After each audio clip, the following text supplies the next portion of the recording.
Welcome back to the channel. Today we're going to talk about the Note 7, specifically the T-Mobile Snapdragon 820 variant. We're going to be rooting it with the Sprint method, and we're going to install a few mods to restore all the functionalities on the original ROM.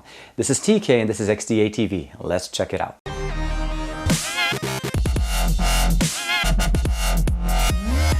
We have two different threads that we need to follow. The first one is put together by Overdrive, XDA recognized contributor, and the process really relies on the process that Frieza put together on the XDA forum, explaining to us on how to root our device using the Sprint method. Now, this is not a Sprint device, I'm using a T-Mobile device, but we're going to be flashing a Sprint tar file, essentially a Sprint firmware on our device to be able to gain root without tripping knocks. Main thing we need to do to our device before we start any of these things is turn it into download mode. So on our device, go ahead and just use volume down, power and home, hold it. Volume up goes continue, volume down to cancel. When you go to volume up, it puts you into download mode. And then we're going to open up Odin. On the right side, just open Odin, unzip it, put it into the right folder. I'm going to move it here to the left. You'll notice that it says COM5, and that basically means that my device is connected, and it says added. We're going to go ahead and load the actual file itself. So we're going to go into AP. And we have the two files. I'm not going to load the CP one, as you notice it already says CP in the front. I'm just going to go to hold all the SB. This is the Sprint. We'll go ahead and say open. Give it a second to load. This is going to take some time. Unfortunately, you need to be aware of that this ROM or this firmware is not optimized for first boot, which means the first boot is going to take forever. So be patient, let it finish once you're done. At this point, the file has loaded. You'll notice this leave CS, check-in MD5 finished successfully. So that means the file is correct. Make sure you've backed up all your information before you proceed at this point, because there is no coming back from this. We're going to go ahead and hit start. And as you notice on the top left here, it's going through the different processes. So we're going to give it a few seconds to finish up. It's going to flash the entire system. The boot up and the first boot up did take some time, and I was actually about maybe 15 minutes or so for it to actually finish up booting up. We're going to go log into our device, but we're not going to log into our Samsung account. We're going to go and log into our Google account and then go into the Google Play Store and uncheck the option of updating the applications. Go directly into the Google Play Store here. It says auto update over Wi-Fi. You can say do not auto update apps. So this is the main option that you need to say, do not auto update apps.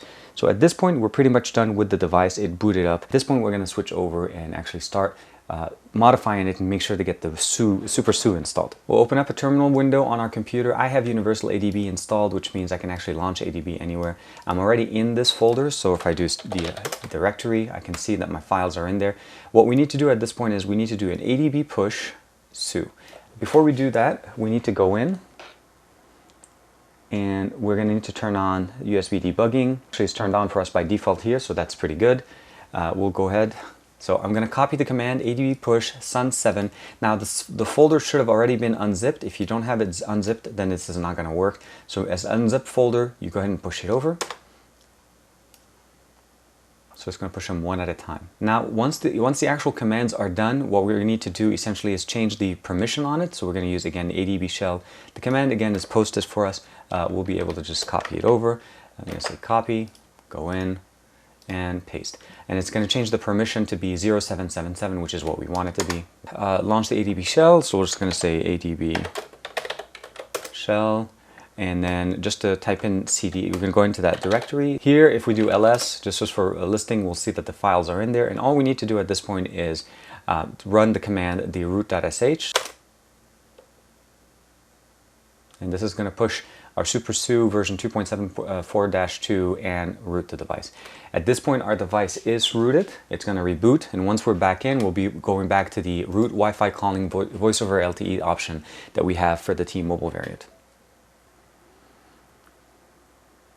We'll notice Super SU is installed here. We have access and everything is in there. Now we just need to download an application that requires root. So we're going to download FlashFire directly off the Google Play Store. Go ahead and install it and accept. While we're installing FlashFire, I would recommend you going into the download folder of your phone. So move the Dolby, the Beats Audio, the Knox Remover, the Note Update, No Update, the SE Linux Mode Changer, the Super SU 277, and Viper for Android. All these files will be flashed through the device, so these things should probably be into your device. So copy that to your download folder and let those sit there. We have one more thing to do to make sure that our node works directly with T-Mobile at this point, because right now, again, we flashed a Sprint firmware, so it doesn't have the T-Mobile radio or any of the APNs, so we need to do all of that stuff. FlashFire installed, acquiring root access, and we have root. Go ahead and say grant.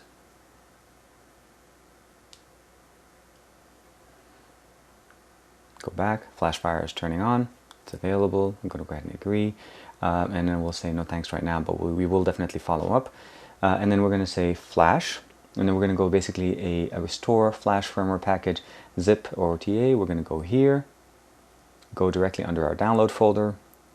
And again, I'm going to choose to go with the one with the mod, not no mod. So you can go at the Note 7 update or Note 7 update mod. I'm going to go with the Note 7 update here.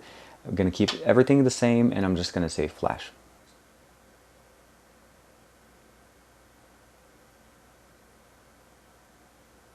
We rebooted the device. Again, we have all the steps. Now we have ROM control. Unfortunately, yeah, not going to worry about this. SuperSU installed. The 3 battery mods already been installed. You notice some of the options here. I'm going to say skip for now. Went ahead to the Samsung account. At this point, we have logged in. We are in here. At this point, we can go through and install. Let's go under Samsung and under My Files, and we're going to go ahead and install the new SuperSU.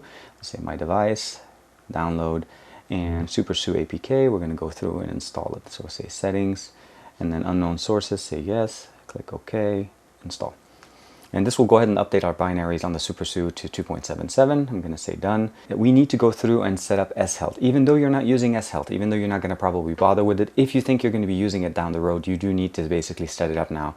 Because as we remove Knox out of the system, once we do that, the system will not allow us to set up S-Health anymore. S-Health is turned on. We're going to go ahead and turn it off, close it out. And at this point, we're going to go in and go to FlashFire. We're going to go back into download, and then we're going to go into Knox plus remover. And then we're going to say yes, scroll down, flash, and then say OK.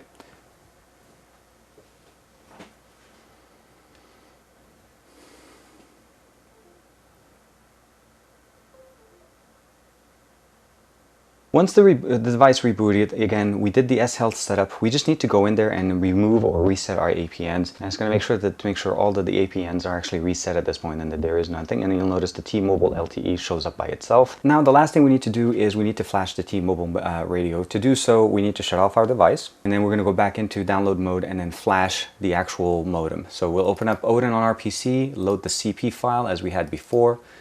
Once it's off, volume down, power, and home. Give it a second. We're back into download mode. We go up. Now it goes back into download mode. At this point, the device is connected. We'll go ahead and say start. It's initializing, getting the PID mapping, and it's going to flash the modem, specifically the T-Mobile modem, back on our device so that we get the best signal possible on our device. As you guys saw, the process is a little bit long. Just be patient and you will get through it. At the end of this process, using this thread, you are going to have all the functionalities, voice over LTE, Wi-Fi calling, all the same functionalities that you had on your T-Mobile ROM using this base. The only thing you're not going to have is any of the T-Mobile specific things, but again, you can just download those directly from the Play Store if you want them. This does actually support the T-Mobile as well as the AT&T and of course the Sprint variants of this device. As far as Verizon, I'm not sure, but I'll give you guys a link in the description below in case somebody does have a way of making it work there. At the end of the day, make sure you flash your T-Mobile radio, otherwise you're not going to get really good reception on this device. But again, it's really, really exciting to be able to get root and have functionalities. The next thing of course, on the list for me is going to be installing Exposed, installing other mods, things that we want to get on our Note 7. Of course, we deloaded it, so it's going to run a lot faster. So for me, I'm really excited to be able to use this for the next few days. Thank you very much for the support. Like and subscribe to this channel, like and subscribe to my channel, and I will see you guys in the next one.